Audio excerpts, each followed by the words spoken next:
Ladies and gentlemen, family and friends, scholars and dignitaries, welcome to another episode. Welcome to my world. Hello, friends.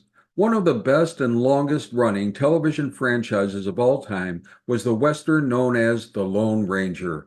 To this day, people remember the famous opening. A fiery horse with the speed of light, a cloud of dust, and a hearty "Hi-O Silver." The Lone Ranger rides again. They remember the Lone Ranger's mask, his silver bullets, his faithful companion Tonto, who always called him Kemosabe, which translated means best friend.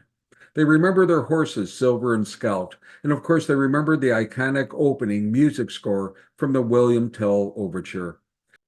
The Lone Ranger was played by a number of actors between the radio series, television series, and the movies, but the most famous of all was Clayton Moore, who played the Lone Ranger as an ethical, moral, and decent and honorable man, always seeking justice, but who would never take the law into his own hands.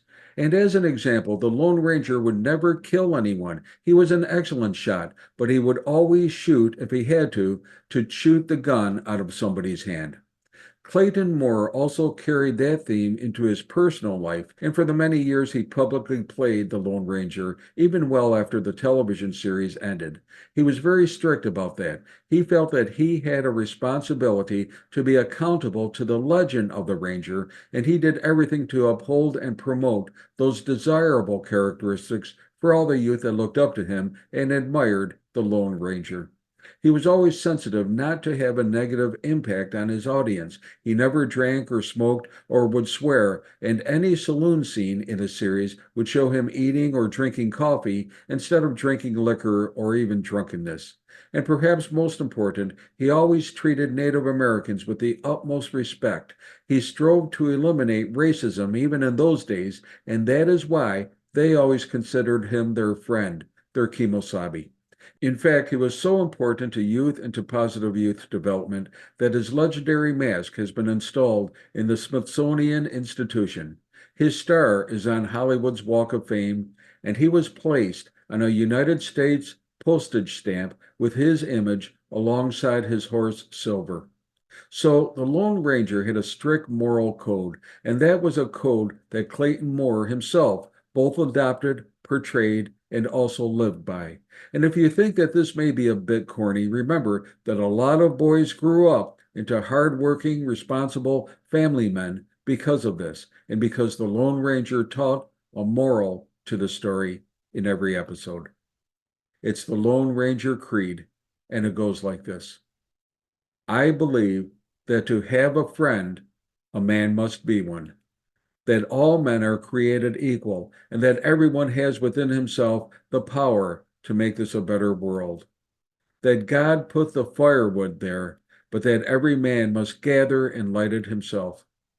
In being prepared physically, mentally, and morally to fight when necessary for what is right.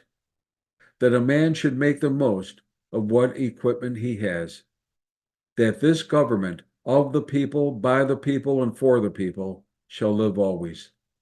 That men should live by the rule of what is best for the greatest number. That sooner or later, somewhere, somehow, we must settle with the world and make payment for what we have taken. That all things change but truth, and that truth alone lives on forever. In my Creator, my country, my fellow man. Now, I know some people will argue with this, but in a dozen different ways, this series was one of the best ever produced. Mr. Carter, you'll have no more trouble with the squire and his men now that the marshal has them. We can never thank you enough. No need for thanks, Jane. Well, Tonto and I must be on our way. But wait a minute. Adios. But Jane, they came so mysteriously and they left so quick. Aren't they anxious to stay and see that the law will be upheld? They'll be back if they're needed, Dad. How do you know? The masked man gave me this as a token of what he stood for. A silver bullet. Mm-hmm. Don't you remember those wonderful stories we used to hear and never believe of a man on a white horse who carried silver bullets and stood for law and order? Why, yes. Well, you can believe them now, Dad. He's the Lone Ranger. Hi-yo, Silver! Away! Hey, be safe, Be well, and may God bless.